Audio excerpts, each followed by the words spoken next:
Okay, here we are again. We're going to talk about Amazon sponsored products today. And we've got our guest, Mike Ziegler. Hello, Mike. Good to see you. Hi.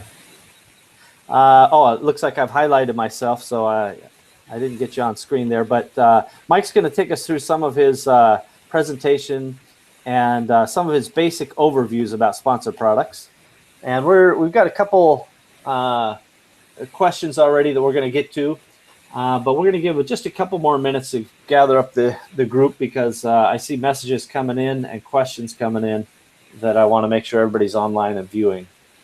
So just bear with us a moment while I sift through all this stuff that's coming in. And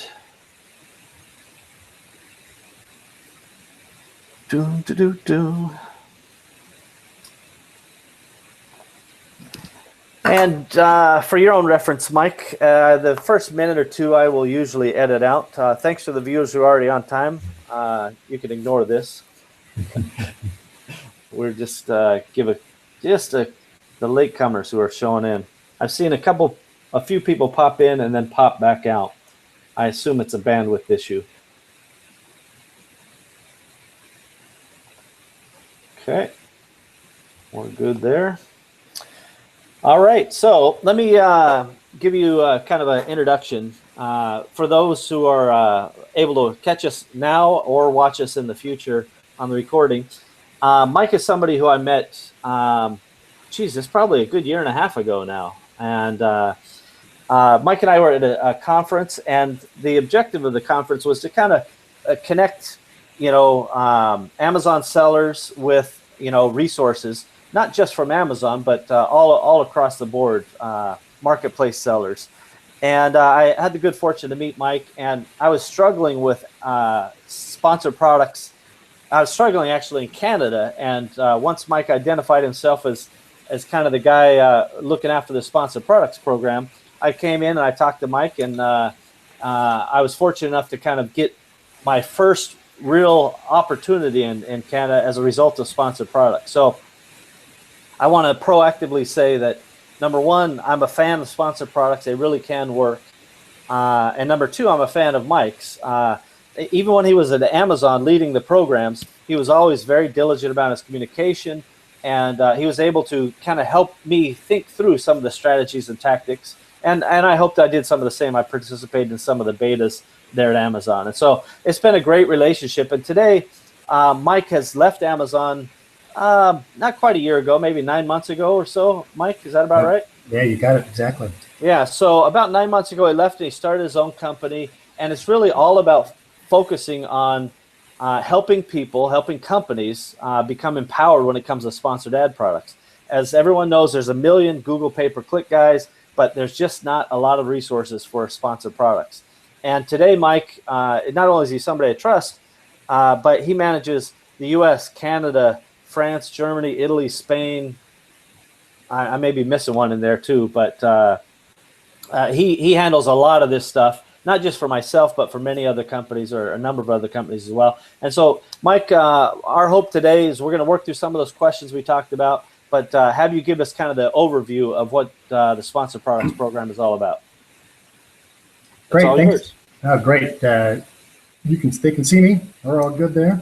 I think so. All right, I'll change the screen in just a moment. But thanks, Steve, for the introduction and the opportunity to speak with this group. Like Steve said, I left Amazon last December, enjoying my time working with sellers on a daily basis, and hopefully to impart some knowledge to you on what I consider some of the best practices and the ins and outs of how sponsored products work. So without ado, I'm just going to jump right into it here and change it so that you can see my screen, my presentation.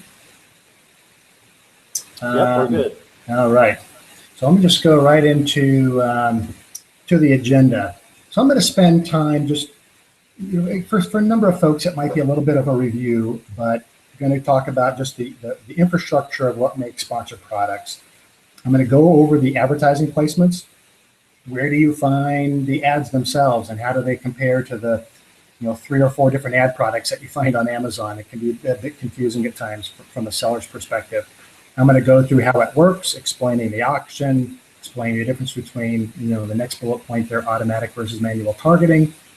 I'm going to share what I consider best practices and best practices that I employ on a daily basis. And then I'm going to answer your questions.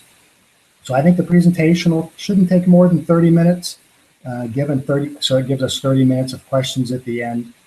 But I'm going too fast for a slide or too slow, Steve, I think they can send you a note and you can pause me or have me, address an item again before I move to the next slide. Yeah, Mike, that's probably a good point to for the viewers who are using the Google Hangout app. On the left-hand side of your Google Hangout, there's a Q&A box. If you open it up, and you kind of have to mouse over it for it to expose itself. But if you mouse over that Q&A box, you can go ahead and type in your questions. I already have some questions from the Facebook group, and we're going to go ahead and get to some of those at the end. But as we go, if you guys have questions, don't hesitate to click on that Q&A, put your questions in live, and we'll try to get to them. If I think we've already covered them, I'm not going to be redundant, but I'm sure Mike's presentation will answer proactively a lot of questions as well. So back to you, Mike. All right. So just want to spend just a moment about me, so people can understand my background. Like Steve said, I left Amazon this last December. I was there over 6 years. I held various product management roles, from managing one of Amazon's US issued credit cards to the Amazon Shop with Points program, the program that lets shoppers redeem their credit card reward points directly at checkout. And then for my last couple of years, I managed the sponsored products advertising program. So I left, again, as Steve said, to focus or to form Marketplace Clicks. So my exclusive focus for the time being is dedicated to helping sellers and vendors excel through advertising on Amazon. So all of my clients today are active of various shapes and sizes Amazon sellers, and I exclusively help them with their sponsored products advertising. Okay, so again, this may be a little bit elementary on this slide. I'm assuming probably many of you know what sponsored products is, but just in case, it's an add-on service. You have to be a professional seller. You can't be an individual seller. You're paying the monthly fee, with all those other benefits. And one of those benefits includes the ability to use sponsored products. You're promoting your products with keyword targeted ads. The impressions are free. You only pay when you get a click. And the product itself is in almost every marketplace that Amazon has a marketplace presence. In Canada, Steve said, it's in Canada, but it's still in beta. So it's not available yet for public consumption, but I think that date is getting close. You might have heard some announcements just in the last couple of days that Amazon is canceling the Amazon product ads program. So that has no bearing on sponsored products. But again, the product ads program is going away. And those were the ads on detail pages that when you clicked on them, you left Amazon and you went to a third-party website to complete the purchase. So that's it just from a basics perspective. But it's really, I think what's really important before going into the details of how the program works is to spend a few minutes identifying where are these ads actually found on the site, because it provides, I think, the right context for understanding what it is you're trying to accomplish with the ads. You need to know where they're showing up. So the first placement I want to highlight is Amazon calls it the right rail, and it is above the fold search result, just to the right of the natural search result item, with a very prominent ad placement, again, above the fold. So really from an advertising perspective, doesn't get much better than that unless you're on the Amazon.com homepage. So very prominent. Let's see here. So as I'm going through these placements, be aware that placements can change at a moment's notice. Tomorrow, you might see a new ad placement that I don't cover today that is completely new. Amazon typically tests things for a short period of time or a long period of time. You never know, and I'll touch on what some of the tests I've seen recently that Amazon's working on. But just be aware, and you may not see the exact same treatments by country. I'm not quite sure yet if the right rail is available in all countries, for example, but so just be aware that there's naturally differences, and Amazon's always testing and learning different ad treatments that you might see different today versus tomorrow. All right, so besides the right rail on the search results, again, I'm talking about search result pages where a customer is typing in a keyword into the search box, they hit enter, and these are the pages that result. So you scroll down the page on a search result page, and just above the pagination, so just above the spot where you would click go to the next page, that is the below the fold, or which is called bottom of search result ad placement. A few weeks ago, for a period of probably 2 or 3 weeks, these 3 ad placements, and if your dimensions on your screen are real wide, you might see 4 ads across at the bottom. If you narrow your view, you might see 1 or 2. So that ad placement's flexible depending on the dimensions of your browser. But those ad placements were intermixed with the natural search results on the page, and I saw Amazon was testing that for a period of time. It appears to have gone away, which means Amazon tested it, they're collecting the data, and they're deciding what they want to do on a long-term basis. But I thought that was a pretty cool test. Again, got right result and bottom of search result just above the pagination bar. Again, not to be confused with a different ad placement, which is below the pagination bar, called sponsored links. And Amazon has promoted that as the ad product that will replace product ads that clicks you off the site to complete or make a purchase or browse a topic off of Amazon. All right, so let's go to the next ad placement. So the next ad placement is on a product detail page. This is I think, one of the most important ad placements that Amazon has for sponsored products, and I think it was launched in early 2014.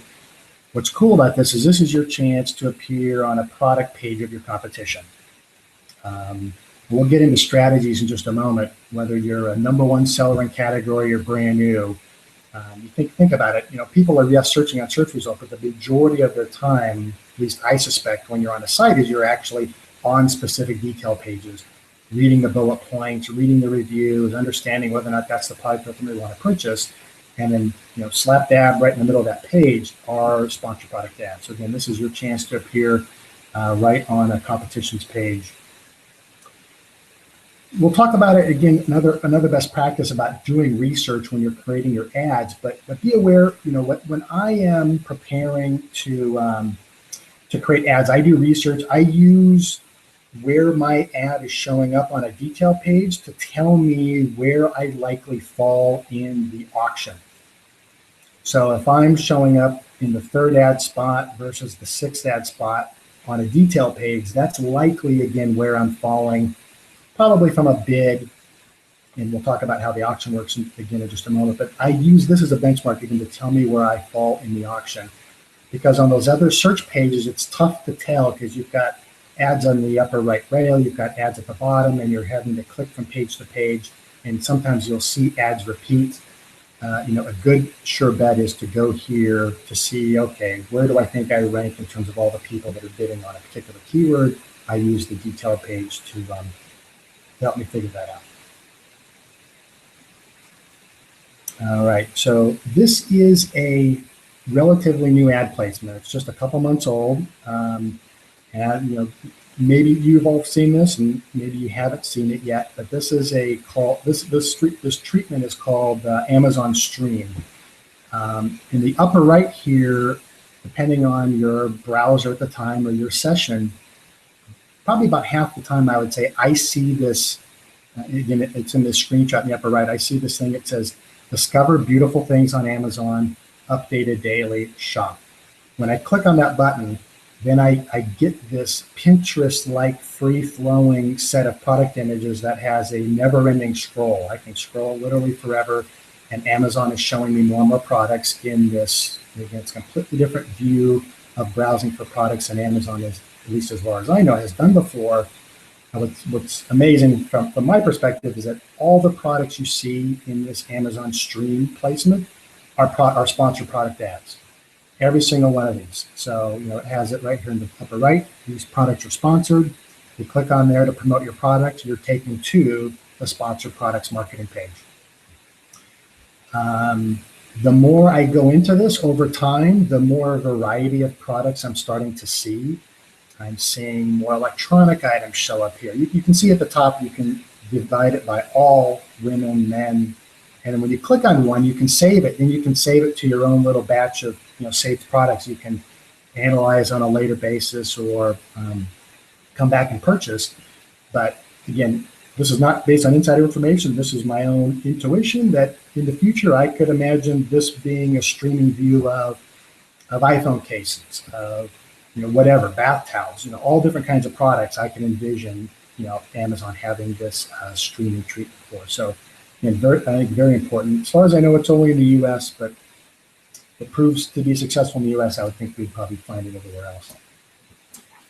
The last ad placement I just want to touch on are mobile placements. Mobile placements haven't been around forever. I want to say probably less than a year that the mobile placement has been live. And so again, it's on mobile phones, tablets, etc. You scroll down a page and you'll see the sponsor products ads there on mobile treatment and all the statistics. I'm sure many of you are reading that the share of purchase volume that's taking place on mobile versus desktop is growing. That's good because now the sponsor products are going to show up wherever Amazon customers are making purchases. All right, so that touches on the placements. I think that was important to kind of set that framework for what it is that you're actually trying to show customers. And so we've gone through all the placements that exist today. I'm going to go through maybe a little quick on these next couple slides because I want to spend more time on the best practices. How do sponsor products works from an ads perspective? So there are a few closed categories I talked about here. It's only on eligible categories. The categories that I know that are closed or require special approval are jewelry, camera, things that aren't eligible in sponsor products like guns, adult products, digital products like Kindle books and whatnot today are not eligible on sponsor products. Just to be aware, and most of you may be aware of this, when you're creating your ads, that's a screenshot here, you're creating an ad, you can browse through all the pages. And if you have many pages of products, it can be difficult to see sometimes, but you can search for your products by product name, and that's a partial match, and it's not case sensitive. You can type in anything, a mix of words, and if there's any match in a title or product name, then the products will show up. SKU, you can search by the SKU ID. Be aware that is case sensitive. So if your SKU is all caps, make sure you search in this box all caps. And you can also search by ASIN.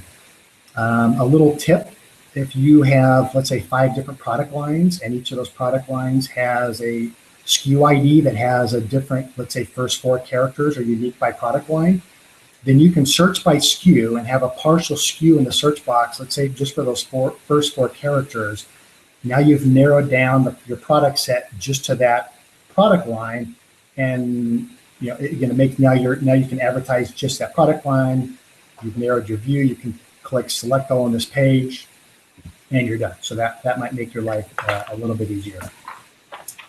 All right, so let me jump into keywords.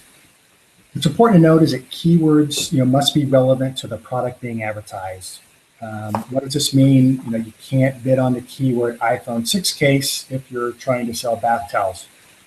And there's a multitude of examples that you can think of there. So how does Amazon check relevancy? What it's doing is the keyword you're bidding on, Amazon is comparing that to the metadata within your product.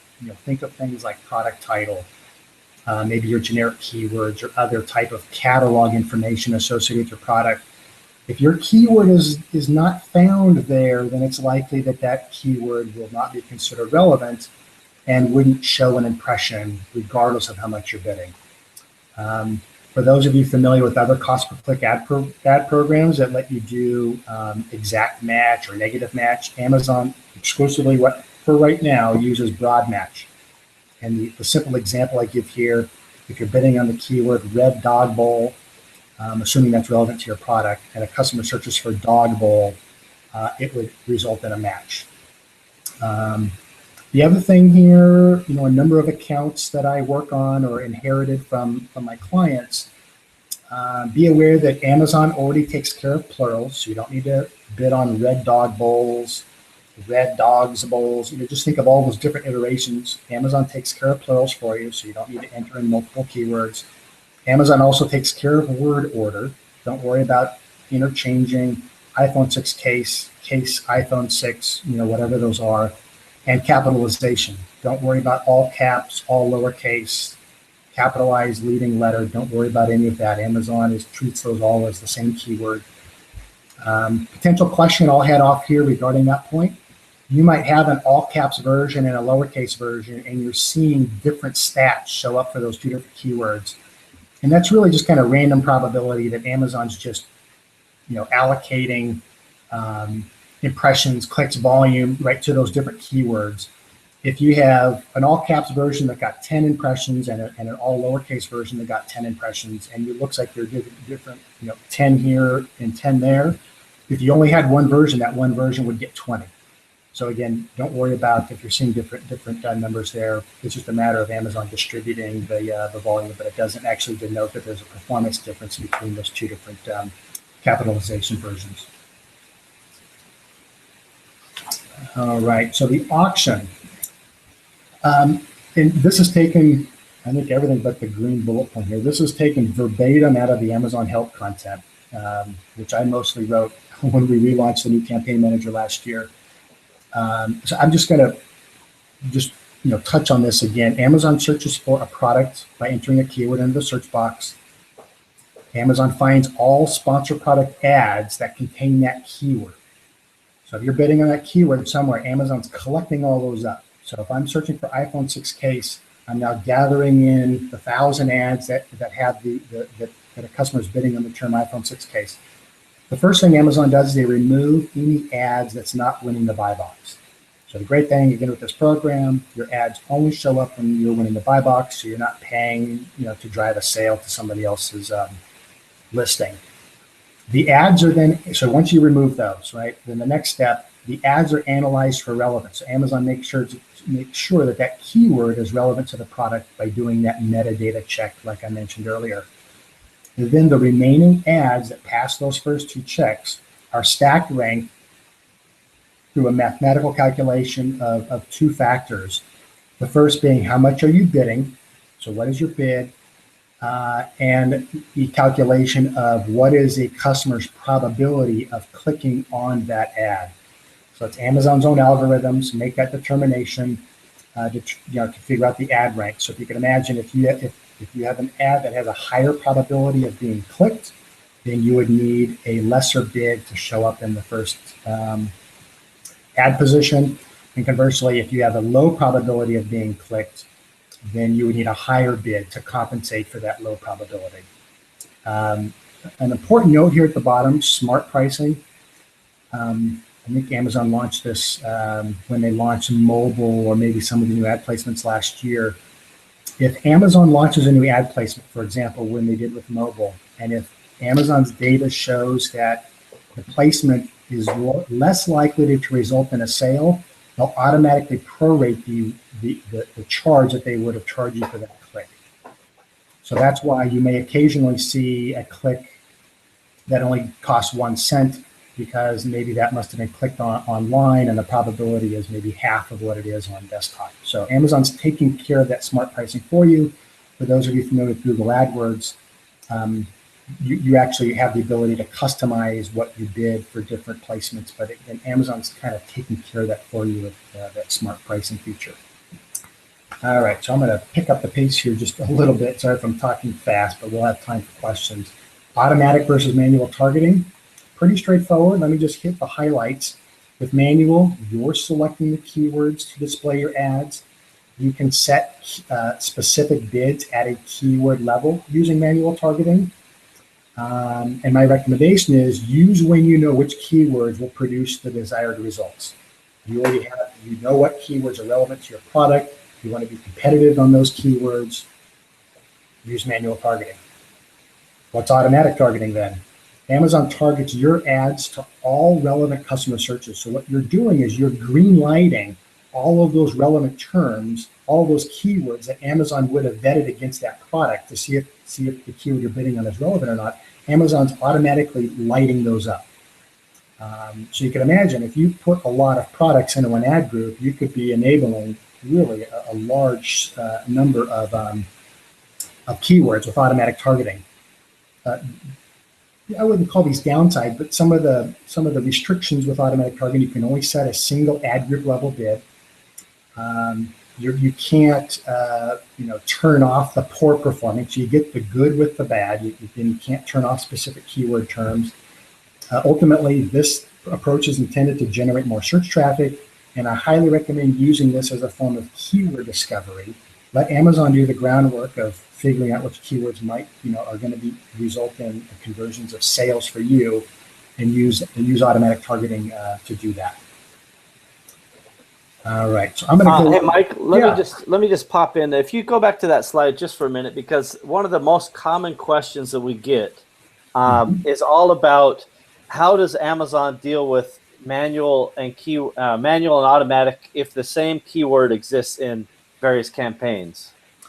Yeah, so if you're using manual targeting, and you're getting impressions and clicks through manual targeting, then Amazon considers that keyword relevant, which means that keyword is guaranteed to be, which means that keyword would fall in that set of relevant terms for automatic targeting. What's key is that if you're bidding more in manual targeting for a particular keyword and you set automatic targeting to be less, then your manual targeting campaign will get the impressions and clicks. So assuming that you have the budget available to spend on it. So just to kind of reiterate, essentially, if you have the same keyword in both a manual and an automatic, it's the bid that's going to dictate which direction that goes, amongst some of the other criteria you've outlined. But assuming all things being equal and only there's a numeric difference in the bid, that's what is the fundamental difference. Is that fair to say?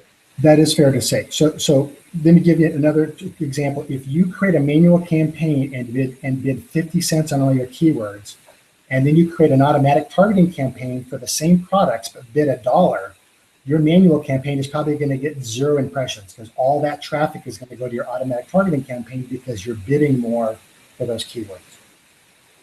Excellent. All right. I think that probably covers the general. We'll let people come back at us if they need more. And don't forget, folks, the Q&A button on the left side is your live help. So go ahead, Mike. All right. So let's say this takes another 5 or 6 minutes. Go ahead. A little bit less. So the screenshots I'm showing you here are taken from an infographic I produced a couple of weeks ago, and there'll be a link to that in here in just a moment. So I think what's critical when you're doing advertising, sponsor products advertising, is first define what you wish to accomplish with sponsor product ads. Which probably the obvious answer everybody's saying is, well, I want more sales. Well, of course you want more sales, but really at what cost? Which means what strategy are you going to employ to drive the additional sales? And those things need to be figured out based on, again, what you want to accomplish. Do you want to launch a new product or brand? Again, your goal isn't just to do sponsored products. Your goal is to accomplish, here's 4 examples, and you might have a different example. You are already number 1 in category for a particular product. Well, then you're going to employ a different strategy and a different cost structure for those types of ads. So again, think about this before you even get started in creating your ads. What is your strategy?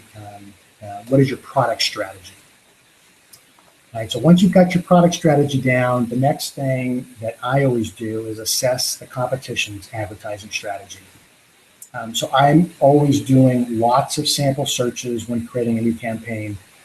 Although I can't see what others are specifically bidding, I can get a flavor for what the bids might be based on the ad depth.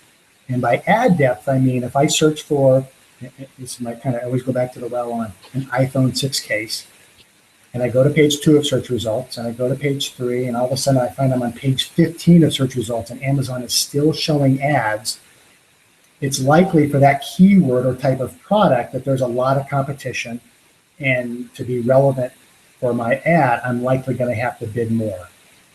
What does more mean? Amazon publishes an average winning bid by category in the help content. And it's a close approximation, but it's better than nothing. It'll tell you for health and personal care versus electronics versus sports and outdoors. It'll give you a rough average of what's the average winning bid for that particular category. If I'm searching for a product and I see that there's only 2 pages worth of ads, then it may only cost me 25 cents to show up on page 1 versus an iPhone 6 case that is literally ads will show up as far as I want to click through the Amazon pages. That might require a bid of $2, $2.50, $1.50, whatever, you have to then sample. But I always do this competition assessment. Who am I competing against? Are my direct brands? Are they actively advertising or aren't they? I think it's just good to do, by doing these sample searches to see, again, who are you going to be bidding against for your product to show up. All right, next best practice, creating campaigns by grouping similar product types or brands with the common shared goals. So again, step 1, you identified what your advertising goals are. You've done a little bit of now competitive benchmarking and research. Now what you want to do is group those similar products, because the products that share the common goal, because then you can employ a common bidding strategy instead of keywords that are aligned to your strategy. Just little things like even what I call it here is naming convention for your campaigns. Make it easy for you to understand. If you don't, if you come back to your campaign a year from now, you don't call it Bob's campaign. I can't tell you how many accounts that I would look in and their first campaign would say test campaign. I think every account on Amazon probably has a campaign called test campaign. But, I know I did. Yeah, exactly. So make it meaningful. Make it something that you can, you know what you're looking at. You know what products are contained within it. Here's an example: a new blender model, summer 2015. So those are new products. So I'm trying to get more awareness. So I'm likely going to be bidding more because it's just kind of like running a banner in a newspaper or something else. I'm paying to get customers aware that my product even exists. Maybe we'll have a few questions about this later, but that'd be great. So this is, again, grouping your products and structure. Next one is use a mix of automatic and manual keyword targeting. So again, create the manual campaign with keywords that you think are relevant to your product. And if you were searching to buy it yourself, what would you be typing in to search for on Amazon? Put those in a manual campaign. Create a nearly identical campaign, and it should be identical in terms of the products that are contained within it, but create an automatic campaign. And what I do is I use the same naming convention. So let's say on the previous example, new blender model summer 2015, that might be my manual campaign. My auto campaign might say new blender model summer 2015 space auto. So if I end up with, let's say, 50 campaigns over the course of a year, and I've got this dual campaign strategy of manual and automatic, and I want to sort or filter my campaigns in alphabetical order, all of my complementary campaigns are now sitting side by side. And I can compare and contrast the performance of those without having to filter through 5 different pages of campaigns that you're trying to make hide or hair of. Again, just a little tip in terms of making all of this investment or minor investment in structure and organization is going to pay dividends on step 5, which is the most important step, I think, is analyzing and optimizing campaign performance. So review your ad performance in Seller Central. Don't edit too soon and don't overcorrect. Don't bid $1. Let's say you're bidding $1 and you see a keyword that after 2 weeks doesn't seem to be doing what you would like. Well, don't all of a sudden make that $1 bid to 2 cents. You need to test and learn to see, well, maybe 75 cents will generate the right results, or maybe increasing a bid to $1.25 or $1.50 will generate the right results. But do things incrementally, and again, don't edit too soon, because once you create your campaign, for about 2 days, you won't see any sales at all, and it'll appear like you're just spending money for the heck of it.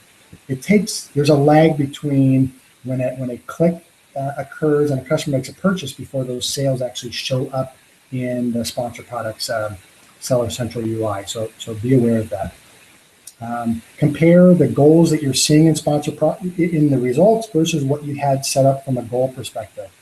Then it becomes this adjustment period of adjusting keyword bids, or pause those that you find over time just aren't converting into a sales. Set up your own benchmarks for, if you have an ad that's generated 100 clicks and it hasn't generated a sale yet, at some point you need to give up hope and realize that even if it does convert to a sale, only 1 out of 100, if only 1 out of 100 clicks converts to a sale, it's probably not going to generate the right return that you would be seeking. Pause ads, pause products that aren't converting to sales. Steve and I were talking about this, that, if you've got a pink model, let's say you've got 50 different color versions for your product, and the pink one is just generating a lot of clicks but not sales, pause that thing and have it quit consuming your advertising budget. And then Amazon produces advertising reports in Seller Central, and I've done a screenshot here on how you access it. So you click on reports, advertising reports, and there's all these reports down below that Amazon even provides you a sample pivot table that you can use to analyze the campaign performance. This is literally a treasure trove of information that I use every day, and you should be using, again, to determine, which keywords are doing well against which products. The automatic targeting report is this report, kind of a little bit hidden here in the middle. That's where you're going to see which keywords are actually converting in the automatic targeting campaign. So you can pull that down, run a quick pivot table, pull those keywords out, and then promote those to your manual campaign. This is hot off the press. I think Amazon sent an email out to everybody using sponsored products, I think last week, this new thing called bulk operations. So you'll see between the campaigns tab and the advertiser settings, this bulk operations. This may help you manage and optimize a large volume of ads and keywords. And you'll see you can download a template. There's great instructions and help content that tells you how you need to structure your Excel file based on which rows need to be your campaign name versus your ad group name versus your product and so on. So if you have found it problematic to create new campaigns with a large volume of products, this I think would help you. But you can also optimize your campaigns using this tool. So what you do, you see here, this little yellow button, request bulk file. You can download all your campaign performance data for the past up to 60 days. And you'll see for each combination of product and keyword, it'll tell you what the ACoS is, or the advertising cost of sales. So you can download it in Excel, make your edits in Excel, and re-upload the file. And then all those edits you've made in Excel have now taken effect and have modified your account. So again, this is brand new. I want to share some other sponsored products, resources that I think are worthwhile to look at. Again, I provided you those 5 best practices in this infographic I produced. It's on the Prosper Show website. I'll be speaking at the Prosper Show next year. Again, there's a URL to get to that in order to look at the full infographic that I created. And then the Amazon marketing page itself, if you found it, it's sp.amazon.com, has a number of tutorial videos, and you can look at the newsletters. Again, they publish a lot of content, again, that goes into a lot of things I talked about in even greater detail. Well, let's jump into questions. I will say for the time being, again, with my company, business is good. I guess you call it, I'm a scarce resource, and at this time, I'm not necessarily taking on new clients, but I envision that changing in the, I think, not too distant future. So if my services are something you're interested in, or want to, stay in touch, and as your business grows, you want to contemplate my service, feel free to shoot me an email at mike@marketplacetips.com or check out my website. Okay, I think we're ready for questions. Okay, Dynamite. Mike, do you have handy that list that I sent you last week by chance from some of the guys who were really prepared and submitted questions last week? If not, I can read them out. If you don't mind reading them out, that would be. Yeah, I know you're trying to switch screens and all that stuff. So All right. So one of the first questions, and again, I'm trying to screen through these and get rid of some of the redundant ones, but if they come across as redundant, then we'll switch them. So bear with me as I read here from another screen. So Tim asks, and this goes back to the auto versus manual. He says, one of the main questions is, if you run both auto and manual with the same keyword, does that dilute the effectiveness of either campaign? So a different question than the bid question asked earlier. Do you think it dilutes the effectiveness? No, I don't think it dilutes the effectiveness at all. Okay. And in fact, you described that as one of the preferred tactics that you use. That's right. Yeah. So, with almost every ad I create, I have a manual and an automatic campaign for a different set of keywords. Or, for the manual, select the keywords and the automatic keywords. And the two are complementary. They don't dilute the performance of the ad at all.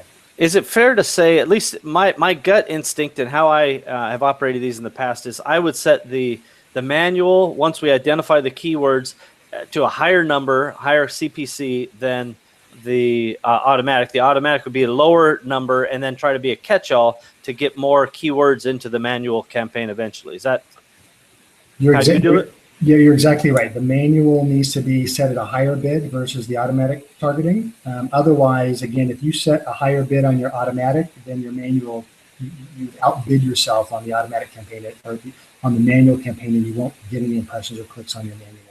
Yep. So, and just as a reminder to people, when we talk about things like broad match, red dog bowl, that's great that it shows up for dog bowl because you sell red dog bowls, but it's not great because you also show up for red bowls, right? So somebody who's looking for, dinnerware is now searching red bowl. Well, they saw your dog bowl ad. Now they're not likely to click on it. That's the saving grace of this sort of, performance campaign. But isn't it fair to say, Mike, that with the auto, it's such a wide reach that there's going to be all kinds of crazy things in there?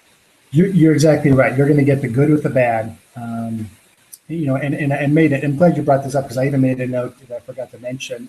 When you're creating your manual campaigns, one word keywords. There's a select few that might work, but for the most part, that's pretty challenging. You can't, if you're bidding on the keyword red or case or cover, it can pertain to such a variety of products that I typically steer away from one word keywords. Yeah, I think that's key phrases are probably going to produce a more relevant response. And unless it's something like Galaxy, or you've got it's a well-known brand and you're selling an accessory or a complementary product to that item, then that's when I would maybe use one-word keywords. Yep. Okay. Fair enough. Of course, all those one-word keywords are going to be expensive because they're big brands, most likely. That's right. Okay. Another question coming from Scott. He says, "Is there a trick to getting your ads always on page one? It seems like their only way to be on page one. The rest of it I can't quite make out, but what's the trick to being always on page one?" It's persistence, because there's a lot of sellers that want to be on page one. I bid on keywords. Even if your intent focus is to be on page one, I'll cite a study that Adweek produced in December of last year that says, with their research, or they cited a study that 70% of Amazon shoppers don't go past page one. So there's certainly a benefit to being on page one with your ad. But again, there's a lot of people with that same goal. And again, it's a product of both bid and the probability that a customer's going to click on your ad. So you might think you're getting aggressive with a 75-cent bid or a $1.25 bid, but depending on the nature of the keyword, it could be $5. I mean, there are extreme examples for, let's say, Garcinia, vitamin supplements and certain things where it takes a very high bid to show up on page one. So Amazon does provide a report called Page One. I think it's the Page One Bid Guidance. I don't put a lot of stock in that data today, but and I'm sure that Amazon knows it's not performing up to its desired expectation, but Amazon likely knows that. So I would expect probably there to be some enhancements to that feature so you can get a better estimate of what it takes to be on page one. Yeah. By the way, everybody, we do know there's a little bit of a lag, but the audio is coming through clear, so just roll on with it. Yeah. One of the things that I think is a follow-up to that is that it doesn't really matter how much you bid if the quality of your ad is crappy, and the components of the ad are the image and a piece of the title and whatever, right? Mike, can you talk about how does that quality, how can they affect the quality of that ad? You're exactly right. The number one step in producing a quality ad is a quality listing. And I've done it with a number of clients where they'll give me a list of products they want to advertise. It's a brand new product. It maybe has 0 reviews or 1 review, and it's got one little image that's not high definition. It's an iPhone 6 case, of which there's already 1 million that they're competing against. And trust me, I've tested it firsthand on that and a number of other kind of products. I'm bidding to show up on page 1. Sure, it's generating a lot of clicks, but those will not convert to a sale. So, really, you want to make sure that you're following best practices and a high quality listing, good bullet points, a good title, and there's a lot of reference material online to find what are those best practices. I would seek those out and follow those. A high definition image that customers can zoom in on and look at the infinite detail of a particular product. Those are all, in my opinion, table stakes to be competitive on Amazon, period, let alone start driving traffic to it with sponsored products.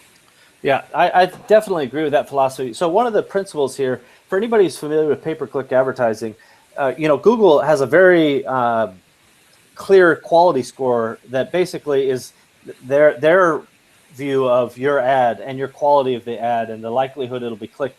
Because Google or Amazon, nobody wants to waste the impression on your product and your ad if it's not going to get a click, right? That's how they make their money. And Right. fundamentally, you don't want to waste the impression or the click if the product's not going to sell. And so, people who over optimize their titles and have those 200 word or all caps or these crazy spam keyword titles, you really should look at how they look when they're rendered as ads. And I think people will start to realize that, there's unintended consequences when they try to over optimize in some of these cases or have crappy images, as Mike just discussed.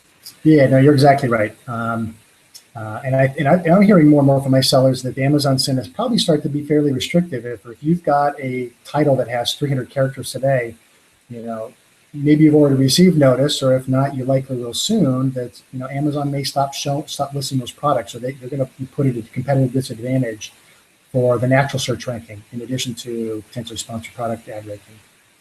Yeah, there's no question that the enforcement of their general principles will be coming, whether it's the image, first image and following the rules, or titles or things like that.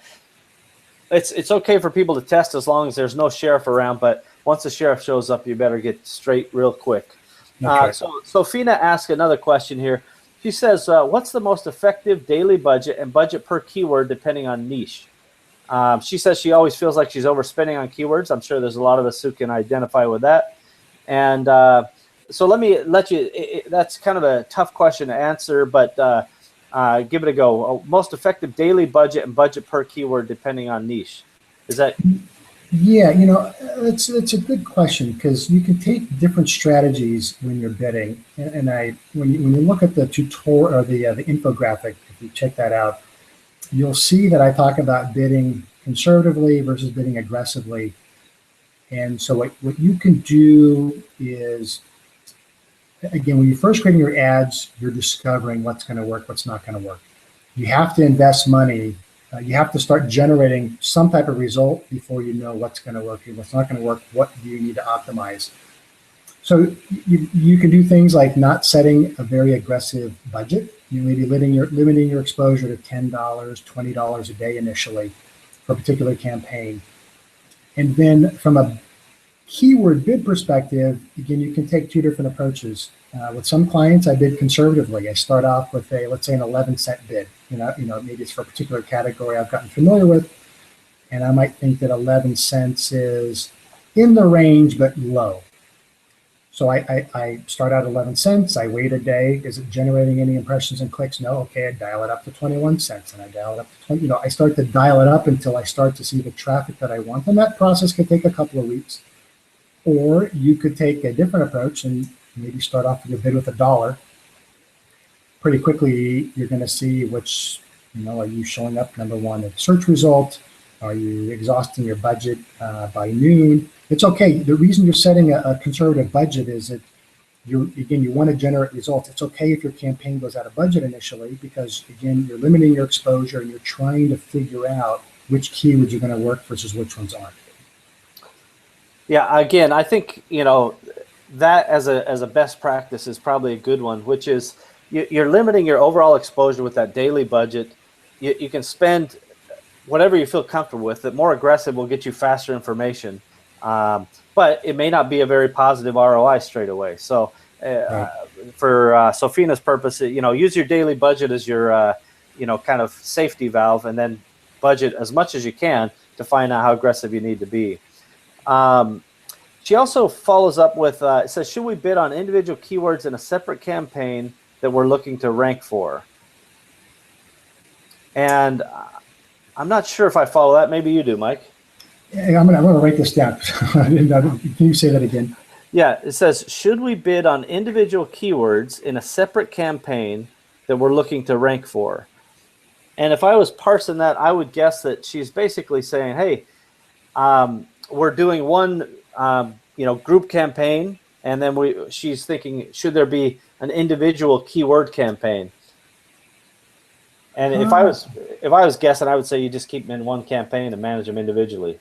Well, you could certainly, I think, for the most part, you want to keep them in one campaign, unless, I could maybe her thinking would be, maybe for a particular campaign or particular keyword, maybe it's the most important keyword for our product. Egyptian bath towels, whatever it is, that, if there's one key term that everybody who's shopping on Amazon uses to buy a particular product, and that keyword is worth a higher investment and a higher bid, I could see maybe occasionally you'd want to separate it out. Now, if I have 200 products that I sell on Amazon that I'm doing campaigns for, that becomes a difficult task to manage that type of volume. If you sell one product on Amazon, sure, go for it. That it's manageable to try that. But that would be the thinking, like. And the only tangible benefit that I can see, which you alluded to, is that by putting that one critical keyword, it can then have its own daily budget, and the rest of the group can share a budget, and then this has its own dedicated budget, so you can be more aggressive with that individual keyword without it being diluted by the others. Is that right? That's right. Yeah. So one thing to be aware of, and I've seen sellers do this: don't set your budget at $10 and then bid $20 on a keyword. I've seen it happen. Amazon systems, I don't think I'm speaking out of turn here, aren't necessarily real time. You could all of a sudden accumulate 10 clicks at $20 a pop. You spent $200, and now you've exhausted your budget for the entire month for that particular keyword. Be prepared to pay what you're bidding. You're bidding $20, be prepared to pay $20, but don't set up kind of a screwy approach of a budget that's out of alignment with what you're bidding. Okay, we're going to crunch through some of these. Again, we've already kind of covered. So Avery asked, and I think this has been covered, I'll just hit it briefly here, how to effectively increase the keyword's relevancy right after the product's launch so your pay-per-click has more of a chance to show up. So increasing a keyword's relevancy, again, Amazon is, so I think there's maybe two ways to answer this. A keyword, you want to be relevant to particular keywords when you're launching a new product. The keywords that are most important that you envision to drive sales of your product. And so your bid needs to be fairly aggressive on, again, those few keywords. But again, but relevancy is purely a product of, is that keyword relevant or found within the product's metadata? So again, it comes back to having a high quality listing Is your product categorized in the right subcategory? I see sellers with a new product, and I'm testing and I'm researching. I created a campaign. I'm like, okay, why isn't the ad showing up when I'm browsing pages? Well, it's because they've got it in the wrong subcategory. It's this item is a shower filter, not a shower head. And so when I'm searching for like products, shower filters, their product isn't showing up, but it's showing for shower heads. So all of those factors of a quality listing will play a role into how your ads show up. Yeah, again, this all goes back to, doing the right thing, setting it up right, optimizing, and then measuring and constantly re-optimizing. Okay, so Bonnie asks, how many reviews do you recommend before you engage a PPC for a product? That's a great question, because I've got clients that use sponsor products as a means of getting their first review, knowing that there's a cost to that, assuming that you've got a great listing, right? Everything else about the listing works great, except you don't have any reviews yet. Use sponsor products as a means of helping you get reviews, right? There's a lot of other tools, and Steve, you might have touched on it with these sellers about, sending your product to reviewers at a discounted cost or for free in exchange of a review. There's a cost and effort associated with that. Maybe sponsor products is a little bit lighter weight effort. I would say give it a try. What's the cost to you, but maybe a campaign that might cost you $50 or $100 over the course of a couple of weeks, and see if that can be the means by which you start generating reviews. And maybe then you're saving money potentially, and the other means that you would use to generate reviews, or do those together, complementary. Sure. I think, it is a good question, and there's no right answer, right? Fundamentally, exactly. I think we all agree that the more reviews you have, the better chance your listing will convert. And so now it's a chicken and egg problem. You need reviews. Where are you going to get them?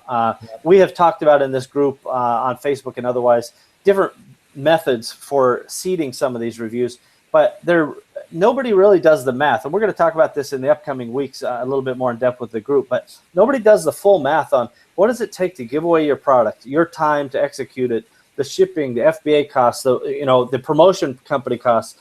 Those are all real costs. And I bet you if people start looking at those costs, they're quite a bit higher than they expect them to be. And so if you start thinking, well, gosh, maybe my performance on the campaign is 50% worse than it would be if I had 25 or 50 reviews there. But right. Man, oh man, it does not take long to spend hundreds or thousands of dollars doing it the other way. So we're going to dive into that more. I think it's a good question. I think there's no risk in trying it, and you can just start at a low bid and work your way up until you're uncomfortable. Exactly. Okay, Linda asks, what's the true, never mind, we've covered that one. Let me see. Okay, Linda asks, also, is there value or benefit to turning ads on and off rather than show perpetually, just as a principle? Yeah, no, I would say keep your ads on. And I think that there's help content or Q&A. So again, I don't think I'm speaking out of turn. I think this is published information from Amazon. When you turn off an ad, let's say you turn off an ad for a couple of weeks, and if that ad was performing well, right, you've got a great click-through rate, it's converting into sales, but maybe you want to quit spending on the ads. When you pause an ad, Amazon starts to lose the history, the goodwill that you've built up on an ad performance. So I always recommend in optimizing the current ad you have set up, don't take what you think are all the good pieces of a campaign and break it out and start a new campaign over with the good parts, thinking it's going to do well. Optimize what you have. Don't create something from scratch with that content. Again, you're building up this goodwill. Again, you turn off the keywords that aren't converting on your bad campaign on your campaign, and invest in the ones that are doing well. You optimize what you've already invested time in. Yeah. So again, I think this is one of those points that any company that operates on an algorithmic basis is data driven. And when you cut off that data, it doesn't matter if you turned it off on purpose, thinking cycling is a good idea, or if you ran out of stock, or if you didn't win the buy box due to whatever reason, hijacked or otherwise.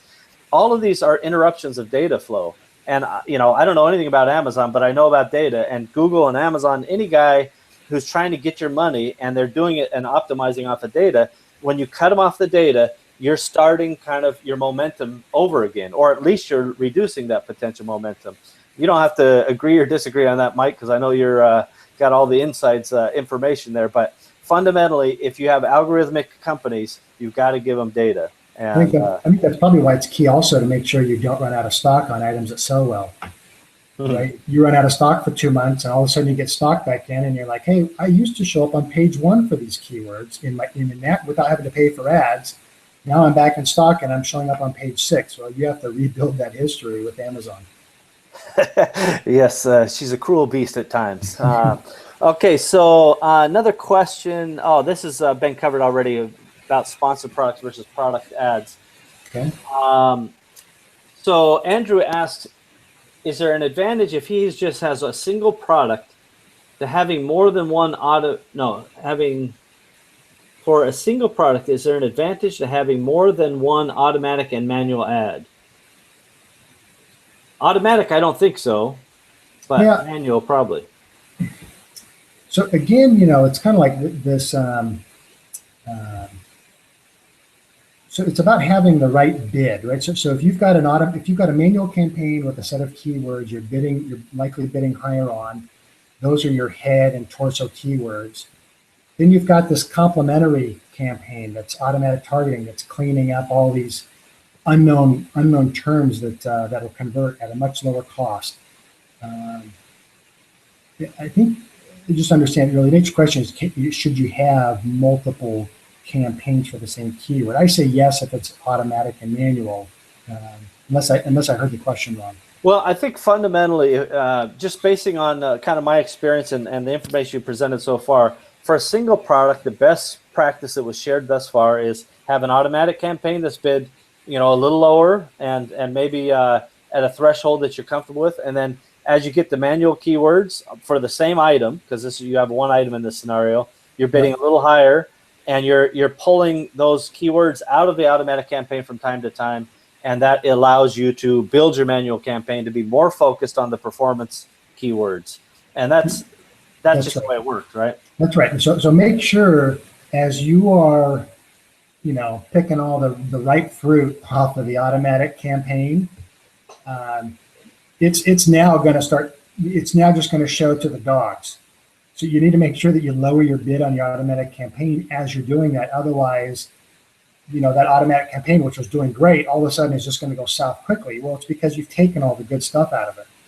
It can still uncover some good things, but just do it at a low cost.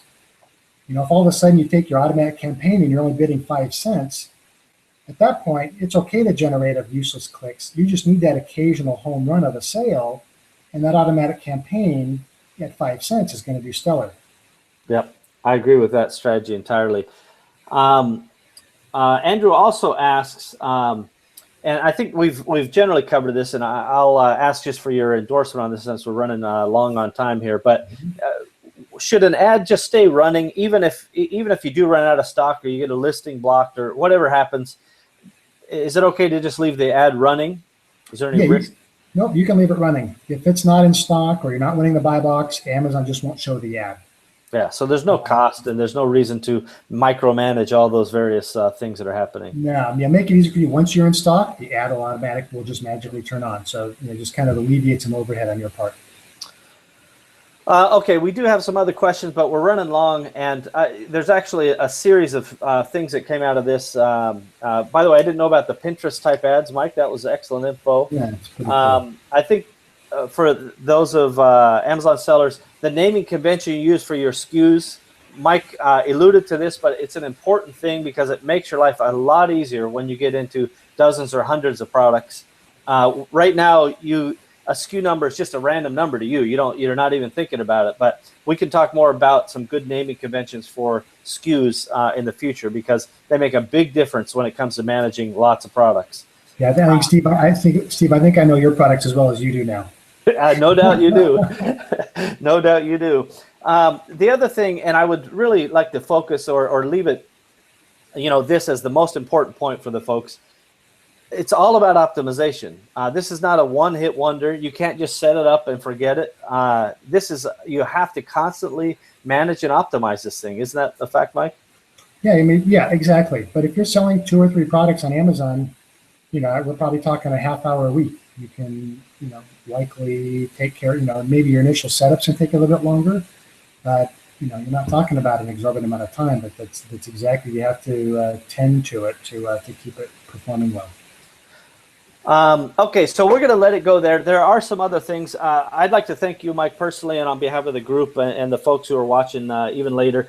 You've taken an hour out of your time. You're not even accepting new clients, so we really appreciate the information. I think there's some, speaking on behalf of the group again, really good best practices in there and things that we'll try to reinforce. And, we certainly hope to have you back because there's new items that have come up here for me today, and appreciate your time again. Yeah, you bet. I'll just make one final closing comment. Please. Sponsored products by itself, right? You're trying to drive sales and awareness of your product.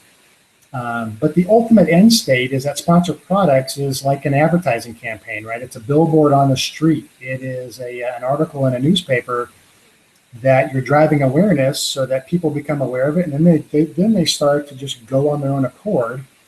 And in Amazon speak, that means your product is generating natural sales, reviews, clicks that come through natural search results, right? So you're just trying to drive awareness, drive clicks.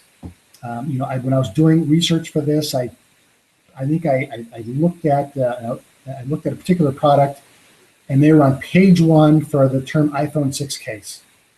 And I literally clicked through 50 pages of natural search results, and that product did not show up to 50 pages. So imagine without sponsored products, that product is as good as non-existent in an Amazon world. But they're investing so that 6 months from now, maybe they're showing up on page 30, and 2 months after that, they're showing up on page 10. And, so it's a sponsored products is like any other type of advertising you do. It's in my opinion, it's the right thing to do. There's definitely a lot of benefits. There's a lot of intangibles we didn't talk about today. Some of the benefits that the product will have, not just reviews or sales, but natural search results and so many things that sponsored products can do, including retargeting, so many other things. So this is just scratching the surface and covering some of the basics. And thank you again for your time, Mike. And thanks for everybody who's joined us, and anybody who's watching our later broadcast. Thank you guys as well. And we'll see you next time. Thank you.